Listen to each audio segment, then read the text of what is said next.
Hi hello welcome to crazy kitchen. ఈరోజు మనము కాకరకాయ ఉల్లి కారం చేసుకుందాము. దీనికి కావాల్సిన పదార్థాలు నేను ఇక్కడ కాకరకాయ 1/2 kg తీసుకున్నాను. ఇది బాగా మంచిగా ఒక 2-3 టైమ్స్ కడిగి మంచిగా దీన్ని కట్ చేసుకోవాలి. హాఫ్ కట్ చేసుకొని ఈ విధంగా చూపించినట్టు ఈ మధ్యలోకి కట్ చేసుకొని పెట్టుకోవాలి. ఇట్లా అన్ని కాకరకాయలను తీసుకొని హాఫ్గా కట్ చేసి పెట్టుకున్నాను. నేను కడిగేసి మంచిగా చక్కగా చూడండి హాఫ్ కట్ చేసి ఈ విధంగా పెట్టుకోవాలి కాకరకాయలు. దీనికి ఇంకా కావాల్సిన పదార్థాలు ఏంటంటే మనకు ఉల్లిగడ్డలు ఒక 5-6 పెద్దవి తీసుకొని ఈ విధంగా కట్ చేసి పెట్టుకున్నాను.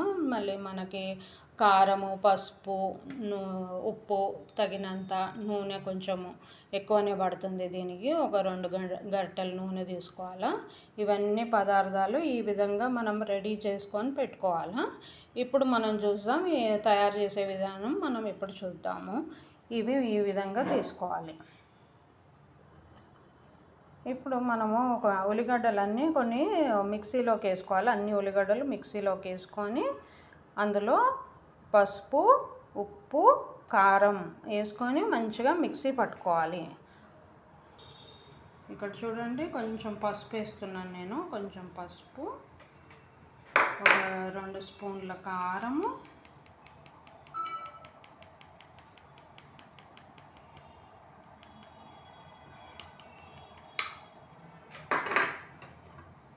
ఉప్పు మనము కొంచెం తగినంత వేసుకుందాము. ఉప్పు ఇవి వేసుకొని మనము మంచిగా మిక్సీ పట్టుకోవాలి.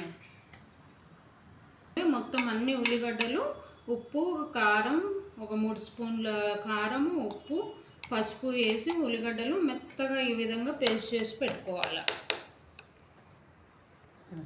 ఇప్పుడు ఈ విధంగా తయారు చేసుకున్న పేస్ట్ని మనము మొత్తం అన్ని కాకరకాయలకి ఈ విధంగా మంచిగా స్టఫ్ చేసుకుందాము.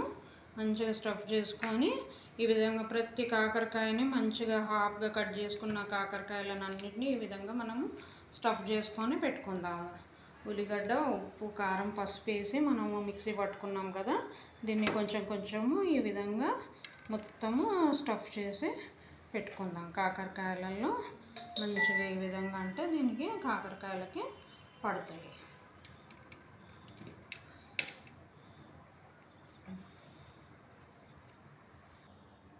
ఇదిగో ఈ విధంగా మనం ఇవన్నీ కాకరకాయలన్నీ స్టఫ్ చేసి పెట్టుకున్నాము. ఇంకా కొంచెం మనకు ఉల్లిగడ్డ మనము పసుపు, ఉప్పు, కారం వేసుకున్నది కూడా గ్రేవీ ఈ విధంగా మిగిలి ఉంటుంది. దీన్ని ఇప్పుడు ఏ విధంగా మనము ఫ్రై చేసుకోవాలో ఇప్పుడు చూపిస్తాను నేను.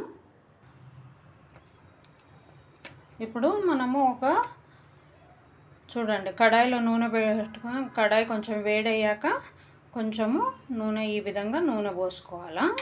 ఈ నూనె కొంచెము బాగా వేడి కానివ్వాల.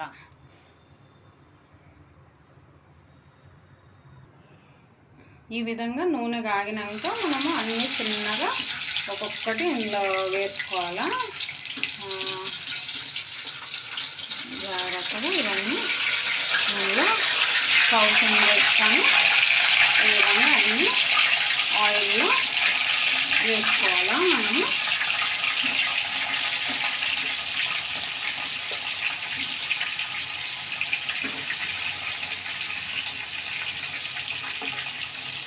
ఈ విధంగా వేసుకున్నాం కదా, మనము మొత్తం అన్నీ ఈ విధంగా వేసేసుకొని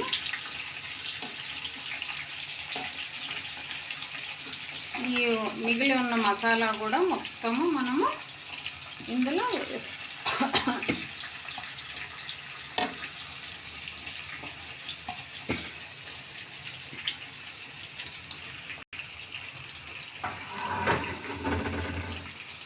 మొత్తము ఈ మసాలా కూడా వేసేసుకుంటే ఏమవుతుందంటే మనకి మంచిగా అన్నంలో తినేటప్పుడు గ్రేవీ మనకు మంచిగా ఉంటుంది అన్నమాట. అందుకని మనం ఏం చేస్తున్నామంటే మొత్తము ఈ విధంగా కలుపుకున్నాం. మనం మిక్సీ పట్టుకున్న ఉల్లిగడ్డ, పసుపు, ఉప్పు, కారం వేసి మిక్సీ పట్టుకున్నది మొత్తం కూడా ఈ విధంగా వేసేసుకొని మనము మంచిగా ఒకసారి గంటతోటి కలుపుకోవాలి.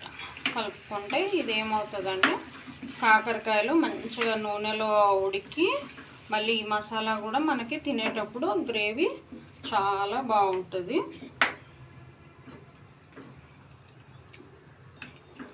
ఈ విధంగా చక్కగా కలుపుకొని మనము మంచిగా ఒక మూత పెట్టుకొని ఒక 5 మినిట్స్కి ఎవ్రీ 5 మినిట్స్కి ఒకసారి మనము కలుపుతూ ఉండాలి దీన్ని.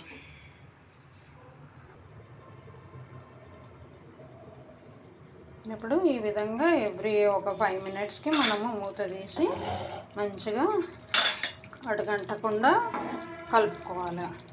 దీన్ని ఈ విధంగా మంచిగా కలుపుకొని మళ్ళీ మూత పెట్టేసేయాలి. చక్కగా ఇట్లంతా నూనెలో ఇది బాగా ఉడుకుతుంది.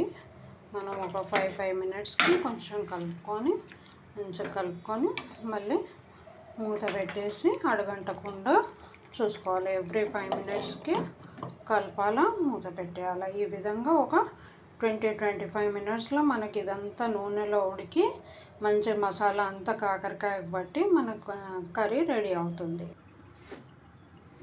ఈ విధంగా చూస్తున్నారు కదా ఎంత చక్కగా ఉడుకుతుందో నూనెలో. ఈ విధంగా తీసి మళ్ళీ ఒకసారి ఎవ్రీ 5 మినిట్స్కి ఒకసారి మనం ఈ విధంగా కలుపుకోవాలి. ఇదంతా మంచిగా ఉడికి నూనె అంతా దీనికి పట్టేస్తుంది మనకి. ఈ విధంగా చక్కగా కలుపుకొని మళ్ళీ మూత పెట్టేసుకోవాలి. ఈ విధంగా ఒక 20-25 మినిట్స్ మనం నూనెలో బాగా ఉడికించుకోవాలి. ఈ విధంగా చూస్తున్నారు కదా ఎవ్రీ 5 మినిట్స్కి నేను ఈ విధంగా కలుపుతూ మంచిగా దీన్ని ఈ విధంగా నూనెలో ఉడకనివ్వాలి. చూడండి చక్కగా కాకరకాయ కూడా ఎంత బాగా ఉడికిందో. ఇప్పుడు మనం ఈ విధంగా చూసుకోవాలి. ఇలా అంటే చూడండి కాకరకాయ మెత్తగా చాలా ఉడికిపోయింది. మనం ఇందులో ఇంకా వాటర్ ఏమీ పోయాము. ఇది చాలా బాగుంటుంది అన్నంలోకి, వేడి వేడి అన్నంలోకి లేకపోతే చపాతీలోకి కూడా ఈ కర్రీ చాలా బాగుంటుంది. ఈ విధంగా ఇంకా ఉడకాలి. ఈ కారం అంతా కొంచెం కలర్ మారి ఇంకా రెడ్ కలర్ డార్క్ కలర్ అవుతుంది. ఆ విధంగా మనం ఎవ్రీ 5 మినిట్స్ కలుపుకుంటూనే ఉండాలి. ఇంకా చూసారు కదా ఇంకొక 20-25 మినిట్స్ అయ్యాక ఈ విధంగా తయారవుతుంది. మొత్తము ఈ విధంగా తయారైపోయాక మనము స్టవ్ ఆఫ్ చేసేసి ఇంకా డిష్ అవుట్ చేసుకోవడమే. ఇది మంచిగా వేడి అన్నంలో మంచిగా ఉంటుంది. చపాతీలకు కూడా చాలా రుచికరంగా ఉంటుంది. మీకు ఇది నచ్చినట్టయితే మీరు ఒక లైక్ చేసి షేర్ చేసి సబ్స్క్రైబ్ చేయవలసిందిగా కోరుకుంటున్నాం. Thank you so much. చూసారా ఎంతో రుచికరమైన కాకరకాయ ఉల్లికారం రెడీగా ఉంది. ఇంకా వేడి అన్నంతో తినేద్దాం. బాయ్.